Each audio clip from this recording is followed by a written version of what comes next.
Welcome back. A nonpartisan audit of the 2020 election in Wisconsin is out, and it didn't find widespread fraud, but it did make some recommendations for change. Our editorial partner, J.R. Ross of WisPolitics.com, had the first word on this, and he joins us now on Upfront. J.R., good to see you. Kind of put into context, what is this report telling us? It tells us that there is a dispute between what Republican lawmakers believe the Elections Commission can do and what it did. And it tells us there was human error in how the election was administered in 2020. That first part, we've known this for a while, right? The Republicans who believe the Elections Commission exceeded its authority in telling clerks, for example, they could fill in missing information from witnesses in absentee ballots, such as their address. That would then open the door to lawmakers reviewing that guidance and then possibly saying you can't do that, or legislature, you should pass a law to change it.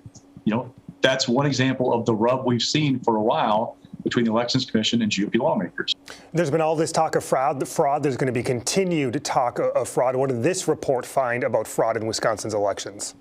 Look, there was nothing widespread in what they reviewed. Now, if you believe the election was quote unquote stolen in 2020, you're not going to stop believing it because of this report. You're going to find ways to pick pieces and say, okay, here's an issue. There were I think 11 people who died before November 3rd, or the election last year, whose ballots may have been counted. There were 8 felons whose votes may have been counted. There were, I think, in 3 municipalities, 17 absentee ballot certificates where ballots were still inside.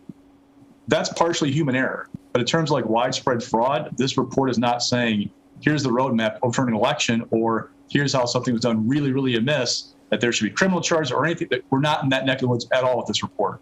Is this report going to do anything to tame these conversations about fraud and the chaos that ensued from the election and these debates that are still ongoing? No, and we started waiting for the review from Michael Giblin when that's going to be done, which we don't know when's be finished yet. It should have been done, or was supposed to be done originally by the end of October. That's not going to happen. It's I don't know from talking to people in the Capitol, if people who believe there was widespread fraud or voting machines malfunctioned or didn't count things or conspiracies, I don't know you can produce a report that will tell those people or assure them that's not the case. I don't know if it's impossible.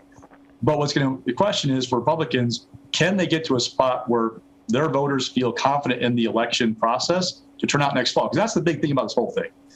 There is a segment of the Republican base that is convinced the election was stolen, there was something amiss, et cetera. The question is, will they say, I don't feel good about what's going on, therefore I won't turn out next fall? J.R. Ross, editor of WisPolitics.com. J.R., thank you. Anytime. Coming up, a big honor for the man credited with keeping the Bucks in Milwaukee.